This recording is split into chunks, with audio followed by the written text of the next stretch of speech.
qofka kaliya si dhab ku dhiiri gelin kara waa adiga. shalay waxaan ahaa xariif oo waxaan isku daynaa adduunka wax ka bedelo, maanta se waxaan ahay xakiim oo waxa aan bedelayaa naftayda. dhammaanteen ma wada lihiin hibooyin isku mid ah ama isleeg, balse waxaynu haysanaa fursado isleeg oo aynu ku kobcin karno hibooyinkeena. waxaa laga yaabaa inaanad ogaan natiijada ka imanaysa ficilkaaga, laakiin haddii aanad waxba samayn ma jiri doonto wax natiijo ah. ma jirto waxa aanad noqon karin ama aanad samayn karin oo aanad heli karin. waxa aad tahay halgamaaga naftiisa. haddii aad si dhab wax u rabto waxaad heli doontaa habkii aad ku hanan lahayd.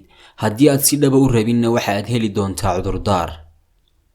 haddii aad orado laga yaabaa inaad fashilanto, haddii se aanad ordin hubaal waad fashilmi.